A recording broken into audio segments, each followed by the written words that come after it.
Bonsoir à tous, bienvenue dans votre émission La Réunion Léla. On va vous livrer ça de manière brute, en parler de livres. C'est dans Cosmo Réunionnais.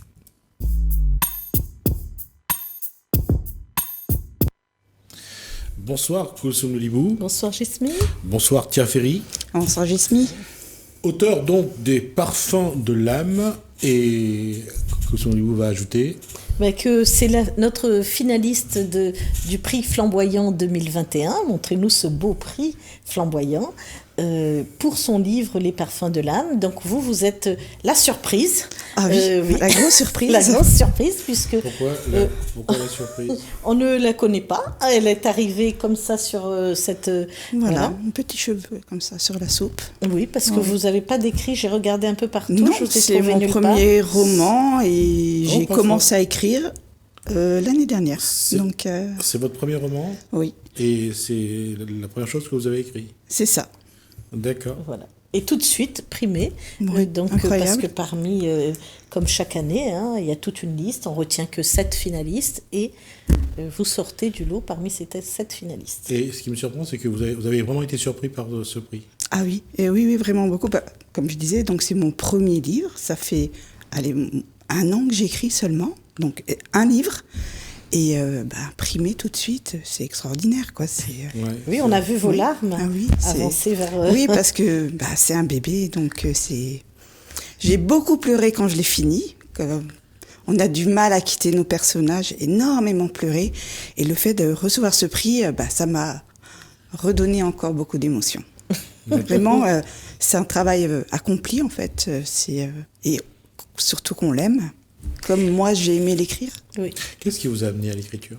J'ai une cousine qui écrit et je me suis dit, pourquoi pas moi? Tiens, je vais essayer. Et c'est un moment de ma vie que j'avais envie de me mettre dans une bulle. Vraiment penser à autre chose, avec une histoire, en fait, et penser à rien d'autre, en fait. Me mettre vraiment dans une bulle. Et pendant 4 mois, 4-5 mois, voilà, j'ai... 8 heures par jour, quand même, 4-5 mois. 8 heures par jour, dans ma bulle, avec mes personnages. Vous aviez déjà la trame de votre histoire ou vous l'avez... Alors, au début, oui. Après, en fait, mes personnages, ils ont pris le dessus. Ils ont fait un peu ce qu'ils ont voulu. Donc, il y a... Vous avez dû leur taper dessus. Non, parce que je les aime beaucoup quand même. Oui. Mais il y a des personnages que je pensais pas qu'ils allaient être importants en fait dans mon livre, et au fur et à mesure se sont dévoilés. Par exemple, les caractères de certaines personnes aussi. Alors ça commence par l'histoire d'Alexis, ce journaliste, qui a une vie tranquille et qui tout d'un coup, super vie de famille, qui a tout pour lui et tout d'un coup se fait accuser. Voilà. De meurtre. Et c'est parti. Et ensuite, tout part en live, ça lui part. Ça part en éclat. Voilà. C'est toujours un petit peu comme ça. Hein. Il y a une petite vie tranquille de quelqu'un, et puis il y a le grain de sable qui arrive, et la machine déraille. Voilà. Et le commissaire Maillot aussi, dans l'affaire, qui ne lâche pas, qui se dit... il faut qu'il se dépêche, parce que il est sous pression. Il est sous pression, et puis il faut... c'est son honneur aussi qui est en jeu, donc Alexis est pris...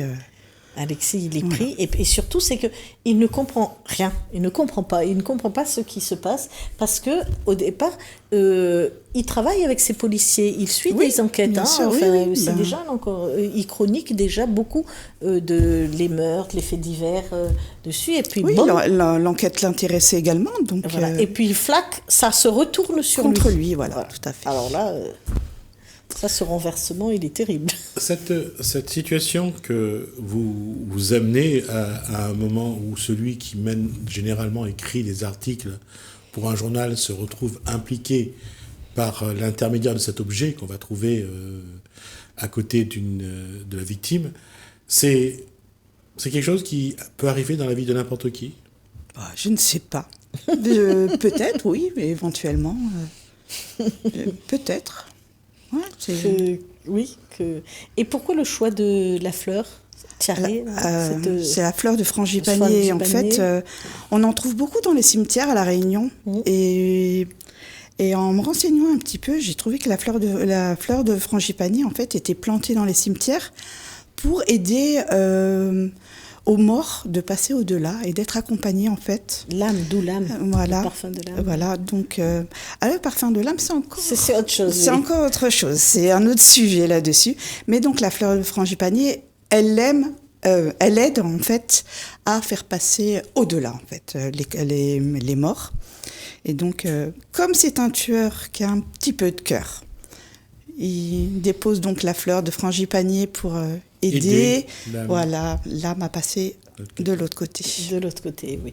Et puis donc Alexis a quand même une famille, hein. Il a une femme, il a des enfants, et même ses enfants sont surpris aussi de ce qui, ce que vivent leurs pères. Oui, il y a les filles, donc c'est Lola et Charlotte, qui sont très proches aussi de leur papa, et elles ne comprennent pas trop ce qui arrive. Et c'est surtout, on est toujours face à cette même question, est-ce qu'il est impliqué ou pas? Oui. Et surtout pour les enfants, parce que les enfants sont très manichéens, c'est noir ou c'est blanc, généralement, il n'y a pas beaucoup de nuances de gris. Donc c'est cette chose-là, je pense que ça remet, bien sûr, je pense qu'au fil du roman, il y a une vraie remise en question de la vie de l'individu, de toute façon. Oui, parce que quand il se retrouve enfermé en prison, il ne sait pas. Et quand sa femme essaye de l'aider pour le sortir de là aussi, on est embarqué ailleurs.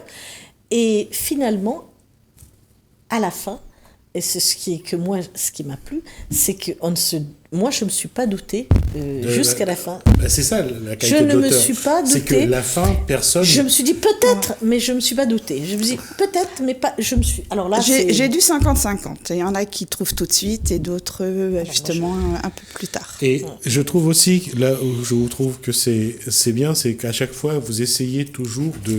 Celui qui est bien, on essaye de montrer le côté un peu négatif.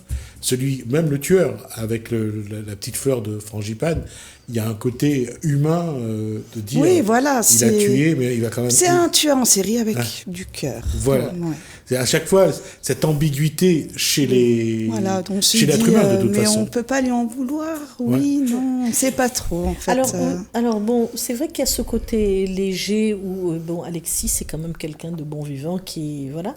Et après, il y a une autre intrigue qui démarre en même temps, c'est la relation des deux copines, une qui essaye d'aider l'autre de sortir de son état de femme battue. C'est quand même un problème grave. Avec un pervers narcissique, en fait. Voilà ce sujet-là aussi. Ce sujet-là est quand même aussi important que les séries de meurtre. Un père narcissique. Un pervers narcissique. Un homme qui... Là encore, il y a toujours cette dualité. Oui. Et c'est si souvent complique les équations, parce qu'à chaque fois, on ne sait jamais si c'est blanc, noir. On essaye, il y a toujours des sacrées nuances qui fait que ça complique un peu le regard, et de dire si c'est quelqu'un de bien ou c'est quelqu'un qui n'est pas bien, ça complique cette posture-là, en tout cas. Oui. Et le fait de choisir, je vois que c'est Stéphanie qui se fait taper par Non, c'est Marine. C'est Marine. Oui. Stéphanie et Marine, c'est les deux copines. Et puis, non, c'est Alba et... dis donc, aujourd'hui, je me suis plantée sur toute ça. Alba et Marine, c'est les deux copines. Marine, les deux copines. Et Stéphanie, c'est la louve, en fait. C'est ça. C'est la louve. La question, c'est quand une femme regarde la psychologie féminine. Oui. Vous avez un regard comment plutôt sévère, plutôt vous explorez plutôt que de dire c'est comme ça, ou vous essayez de montrer ce que ça peut être. On montre, en fait, parce que nous, on sait ce qui se passe chez les femmes battues. On y prend plus cœur, en fait, à ça et des choses comme ça. Donc... on essaye d'en parler de plus en plus. C'est quand même important. Et surtout qu'on est à La Réunion et qu'on est très sensible à... Non, c'est un sujet... C'est un sujet qui est national, mais c'est un sujet qui est plus important à La Réunion parce que nous avons plus de femmes en rapport à la population et au nombre de femmes battues. C'est beaucoup plus élevé à La Réunion. Mais il faut savoir que les féminicides en métropole, c'est une femme tuée tous les 3 jours. Oui, ici c'est petit, important. c'est condensé. On le fait sur 67 millions d'habitants. Ici, on le fait sur 875 000 habitants. Donc, le rapport est vraiment très important à La Réunion. Mais encore une fois, comme je le dis, dans ce que vous écrivez dans votre ouvrage, c'est de montrer la complexité, j'allais dire. Oui. De... Voilà, parce que oui, il y a beaucoup de femmes qui disent elles n'osent pas demander de l'aide parce que elles subissent et c'est comme ça. Donc, souvent, c'est pour protéger les enfants. Oui, bien sûr. Et puis, puis elles ont peur de peut-être faire leur vie. Ou, en fait, moi, je ne peux pas en parler non plus. Oui. C'est compliqué. C'est très compliqué. Et c'est vrai sûr. qu'il y a toujours des raisons pour que...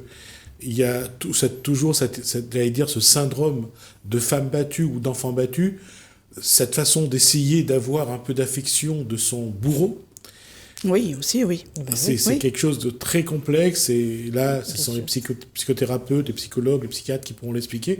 Mais c'est vrai que dans le schéma de comportement, quand on regarde ces personnes-là, c'est pas facile de comprendre toujours ce qu'ils disent, entre ce qu'ils disent, ce qu'ils ont envie et ce qu'ils font vraiment. Parfois, ils font le contraire de ce qu'ils disent et c'est pas compliqué, c'est pas facile à comprendre.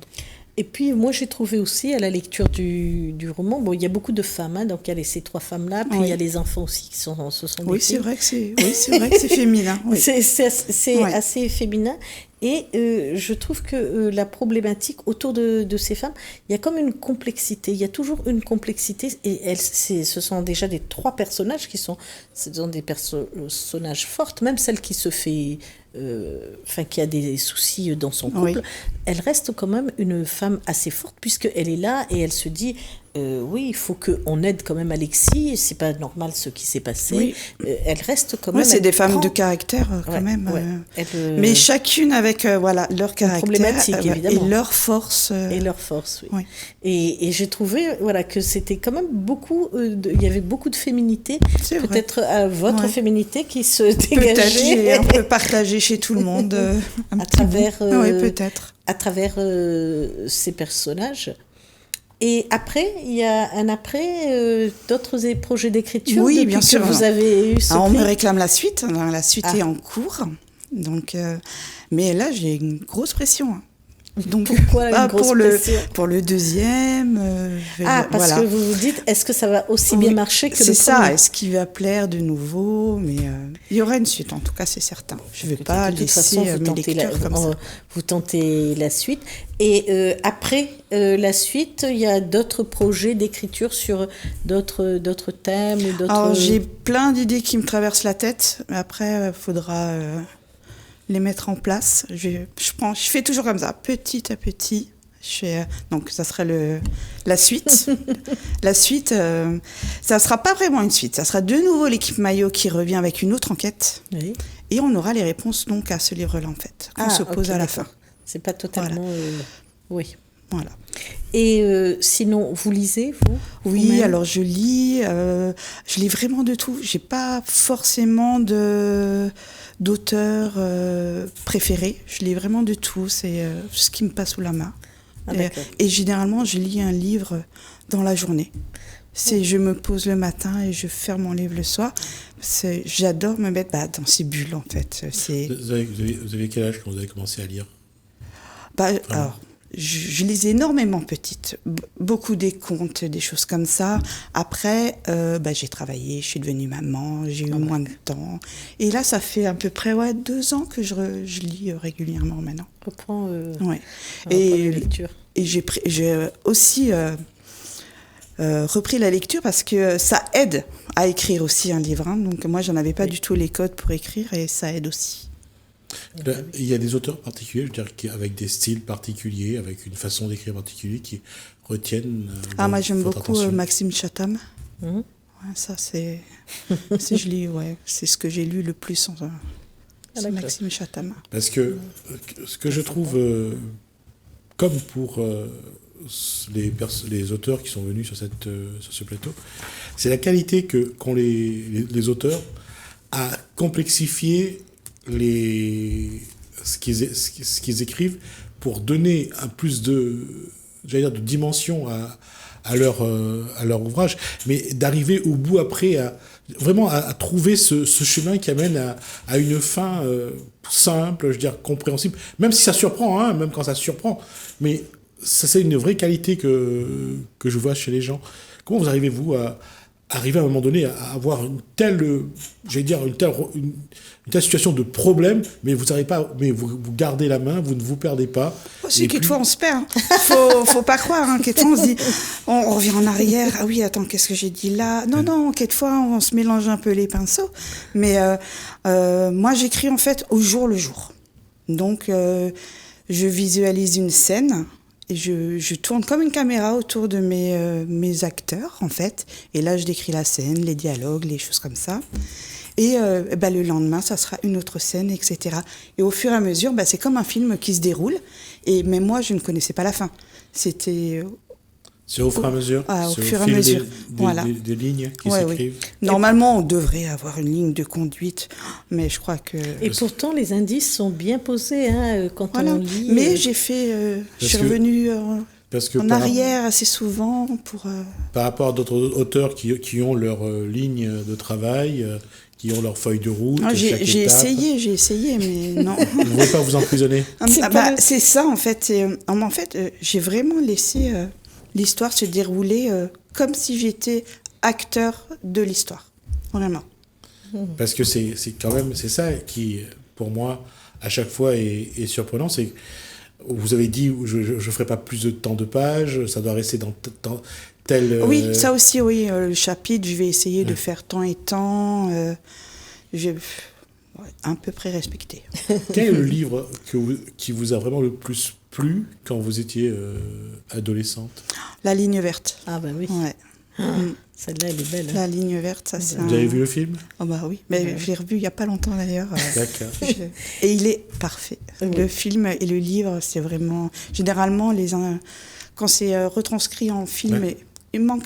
Mais là, la ligne verte est parfait. Ils ont été fidèles au livre. Ah oui, totalement. Ouais. Et pour vous connaître un peu plus, parce que c'est vrai qu'on ne vous connaît pas beaucoup, vous venez de quelle région? Je viens d'Alsace. Oui, ici à La Réunion. Vous êtes venu là comment Alors, on est venu par hasard, en fait. Changer de vie. C'est ça, il y a 12 ans.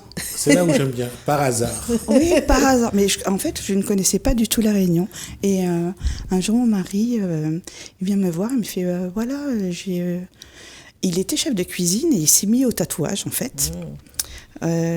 Et il me dit, voilà, j'ai trouvé... la cuisine, mais bon, chacun ses goûts. Non, j'aime bien les deux. Et il me dit, voilà, il y a une annonce de tatouage à l'île de La Réunion, ça te dit? Mais je fais, mais oui, pourquoi pas, allons-y. Et en 2-3 mois, on a tout revendu et on est parti avec les 3 enfants et 5 valises sur une île où on connaissait Parce que rien. l'Alsace, quand même, oui, c'est un autre paysage. Tout à fait. C'est très joli aussi l'Alsace. Oui, moi j'aime bien. Oui, je suis arrivée à La Réunion et le coup de foudre total. Et ça fait 12 ans maintenant et je ne repartirai plus.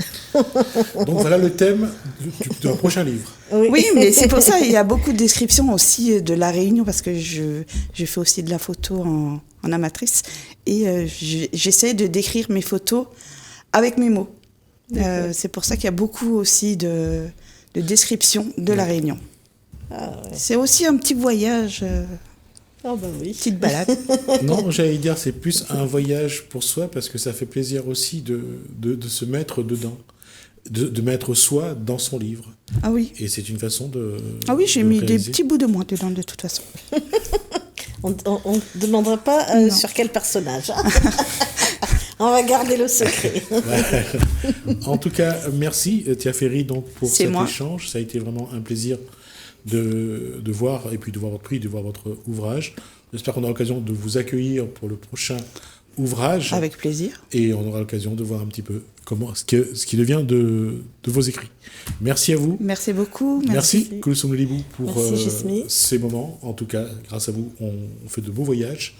Et ça nous permet aussi d'apprendre et de continuer à apprendre parce que je crois que c'est la seule chose qu'on peut garder, c'est de continuer à à s'instruire, parce qu'il y a une seule chose qu'on sait, c'est qu'on ne sait pas grand-chose. Merci à vous de nous avoir suivis. Merci Alain, merci François. Je vous dis à bientôt.